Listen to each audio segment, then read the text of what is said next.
अगर आप भी चाहते हैं बिट्टू मलंगिया एंटरटेनमेंट का ऑडियो वीडियो सबसे पहले आप तक पहुंचे, तो लाल बटन को दबाकर चैनल को सब्सक्राइब करें और बेल आइकन दबाना ना भूलें।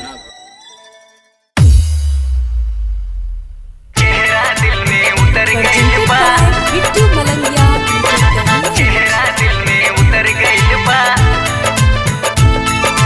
बिंदिया निंदिया लेके जावे बिंदिया निंदिया लेके जावे नैना हवे कटारे।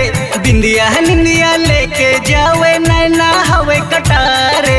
चेहरा दिल में उतर गइल बा, उतर गइल बा, उतर गइल बा। चेहरा दिल में उतर गइल बा पायल की झनकार से।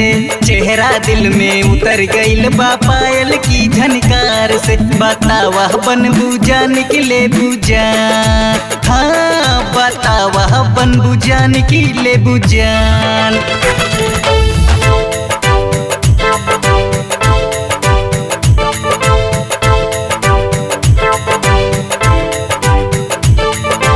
presented by Bittu Malangiya entertainment.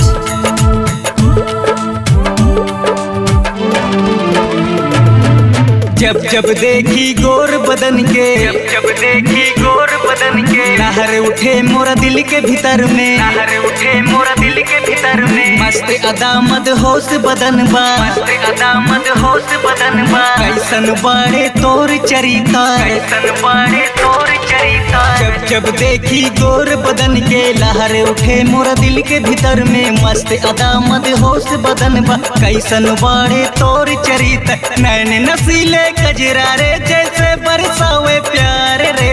नैन नसीले कजरा रे जैसे बरसावे प्यार रे।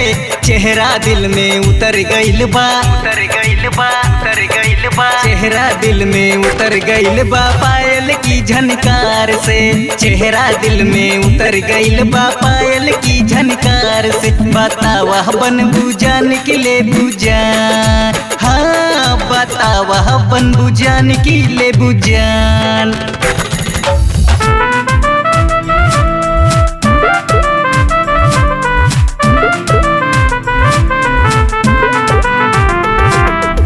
presented by Bittu Malangiya entertainment.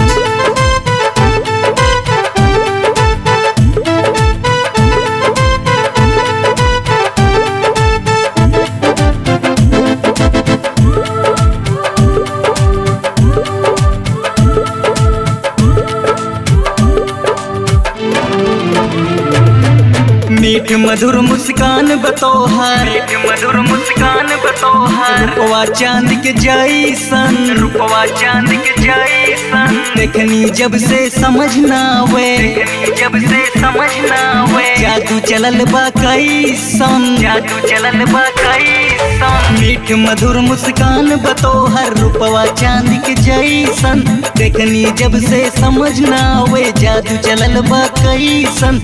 ऐसन खूबी नजर ना आवे दूसरा कौनो यार में। सोनू संदीप पागल बाड़े गोरी तोहरा प्यार में। चेहरा दिल में उतर गइल बा, उतर गइल बा, उतर गइल बा। चेहरा दिल में उतर गइल बा पायल की झनकार से। चेहरा दिल में उतर गइल बा पायल की झनकार से। बतावा बन बुझा निकले बुझा, हाँ बतावा बन बुझा निकले बुझान।